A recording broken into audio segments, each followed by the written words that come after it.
दशमी के दिन समर्पित की गई शमी का एक पत्ता, महादेव को अगर एक शमी का पत्ता दशमी के दिन समर्पित कर दिया जाता है तो जिंदगी में कभी वैभव और धन की कमी नहीं आती। उसी तरह इस हृदय को शिव तत्व में समाहित कर रखना। शमी का पत्र है, एक पत्ते में 14 करोड़ सोने की मुद्रा का फल होता है। उस दशमी के दिन जो एक शमी का पत्र भूलवश भी महादेव को समर्पित कर दे, उसकी जिंदगी में कभी संपदा की कमी ना आए।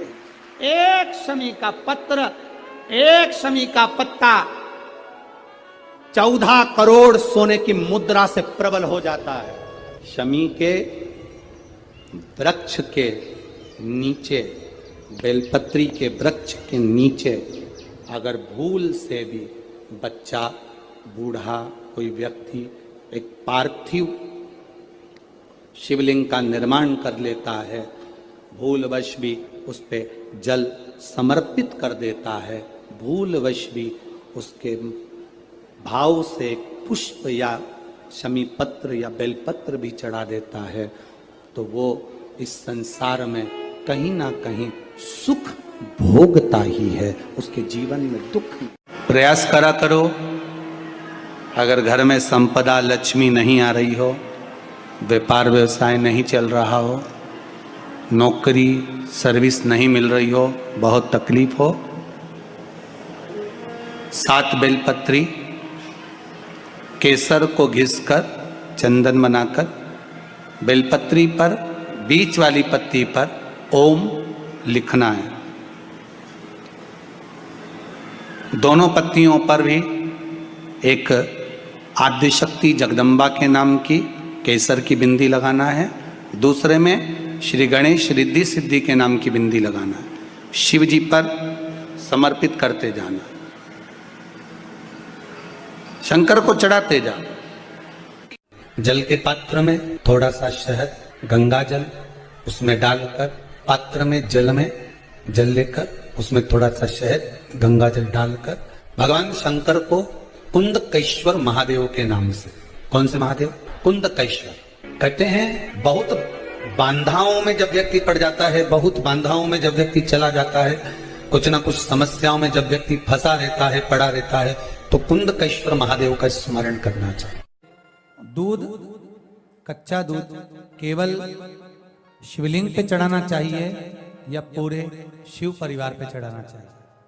प्रश्न अच्छा है। और शिव महापुराण की कथा, रुद्राक्षोत्सव चल रहा है, तो आप उसको समझें। दूध केवल शिवलिंग पे चढ़ाना चाहिए या जो शिवलिंग के आसपास में सभी परिवार विराजमान होता है उस पे भी चढ़ाना चाहिए? अगर लिंग पुराण आप उठाकर देखेंगे तो लिंग पुराण में एक बड़ा सुंदर संवाद आता है जिसमें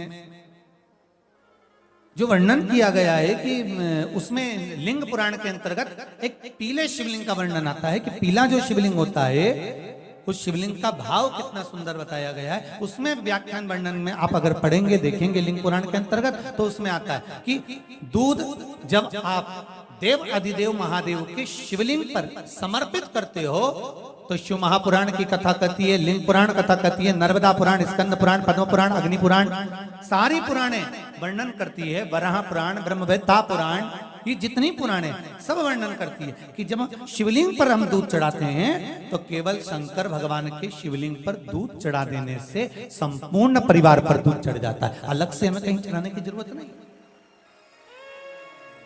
अलग से हमें कहीं दूध ले जाकर चढ़ाने की जरूरत नहीं कि हमें गणेश जी को अलग से चढ़ाना पड़ेगा, देवी जी को अलग से चढ़ाना पड़ेगा, कार्तिकेय जी को अलग से चढ़ाना पड़ेगा या नंदी को अलग से चढ़ाना पड़ेगा।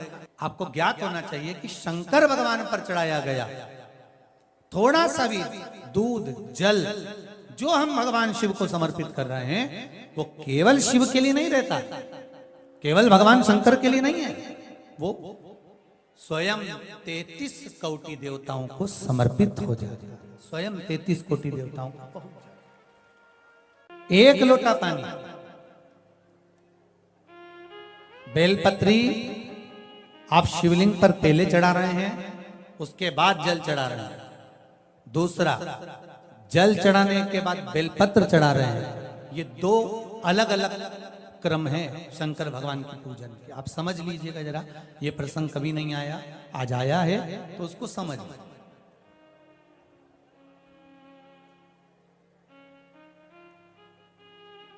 पहले बेलपत्र, उसके बाद में जल जो चढ़ाया जाता है, ये रोग मुक्ति के लिए चढ़ाया जाता है।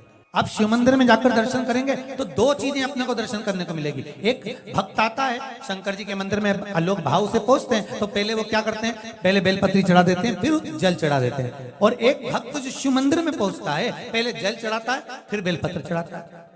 दोनों का अलग अलग क्रम है, दोनों का अलग अलग भाव वर्णन है। पहला, अगर बेलपत्र चढ़ाया है और उसके बाद अगर शंकर भगवान पे जल चढ़ा रहे हो तो ये रोग मुक्ति के लिए होता है। जैसे बड़े रोग किसी को हो जाए, रोग किसी को घेर ले, तो वो बेलपत्री चढ़ाने के बाद फिर जल चढ़ाएगा तो उसको रोग थम जाएगा और फिर वो रोग आगे नहीं बढ़ेगा, आगे नहीं बढ़ेगा। रोगों को थामने के लिए बेलपत्री पहले, फिर जल।